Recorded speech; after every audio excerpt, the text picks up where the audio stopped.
Excellent discussions regarding leadership. Even though there are several discussions regarding leadership, they ultimately aim to address the same straightforward question: what makes a successful leader? Because of his company's success, Steve Jobs has gained much admiration from those who previously despised him for being a tyrant in the workplace.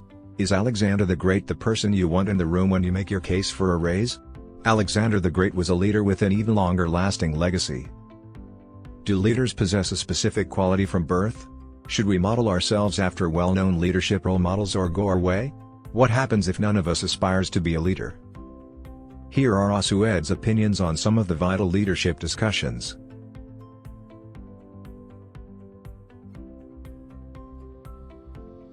Are leaders created or born?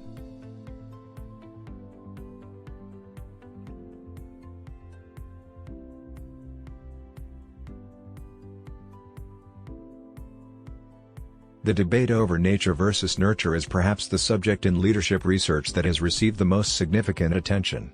Is being a leader something you have to be born with or something you can learn? There isn't a perfect leadership style, according to this statement. Frequently asked questions: can leadership be taught?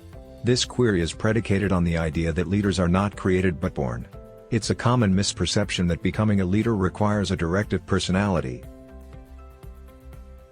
Through case studies, we learn in Asued's organizational conduct and leadership training that an effective leadership style results from the interaction of a leader's personality, behavior, and environment.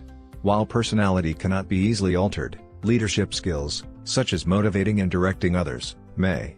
No perfect leadership style exists because the most effective leadership style depends on the leadership scenario. Both comprehending a unique leadership circumstance and determining the best leadership behaviors for that circumstance are abilities that can be learned.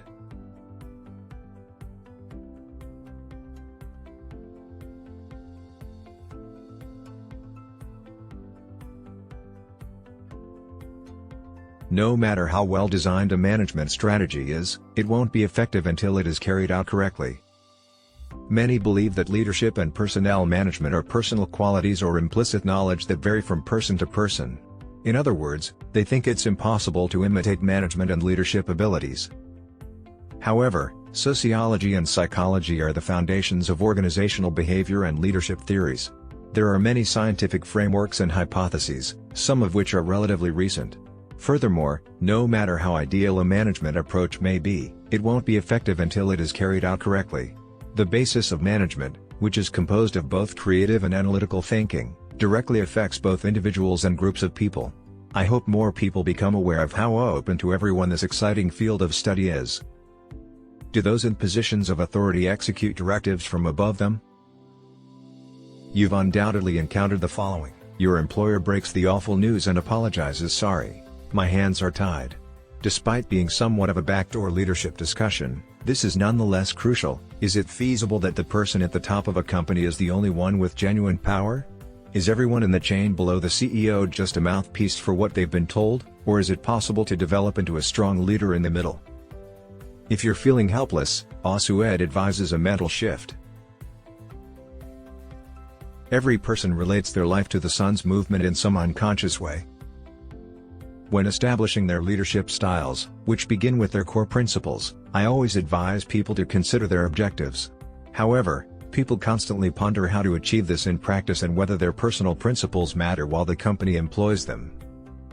Carl Jung, a psychiatrist, discussed the afternoon of life. Every person subconsciously compares their life to the sun's motion, which rises at birth, reaches its peak in the middle of life, and ultimately sets as they approach death. Because of this, a large number of people struggle to understand what their lives are really about. It indicates that kids are experiencing life during the midday hour. This was recently discussed in class by a participant.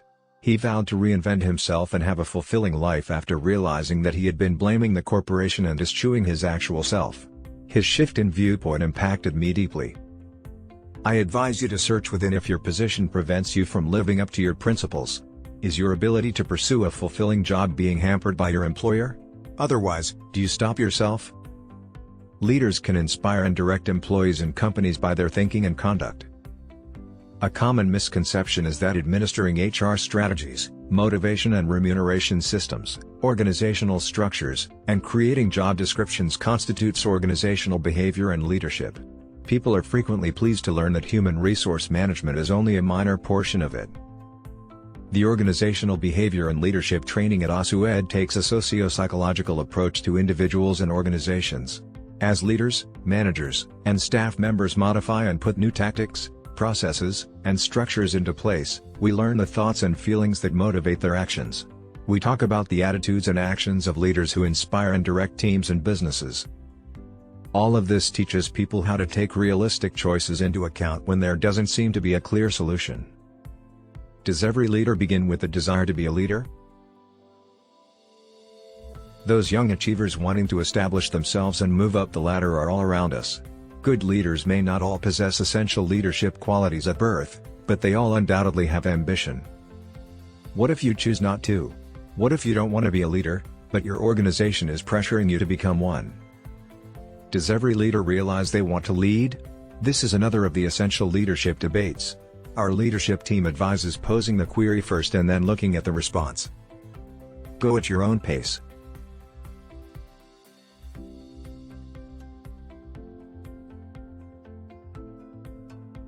Are you truly interested in being a leader? This question always prompts a moment of stillness in leadership training. Although they are enrolled in a training program, many students are unsure of the solution and need more time to think about it. Some people even blame themselves because they believe they ought to aspire to be leaders but don't. What is the source of all this uncertainty?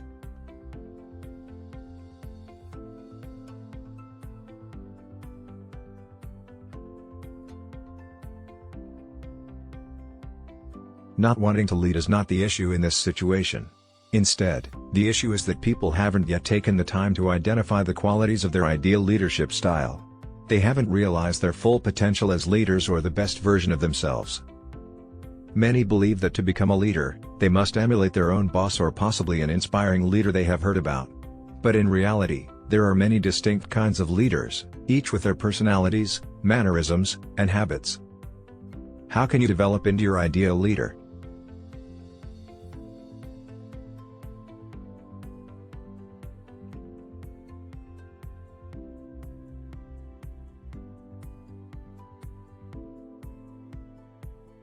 We must work on ourselves. I advise you to give the following vital questions lots of thought. What kind of leader do you envision yourself to be in the future? What version of yourself performs best at work?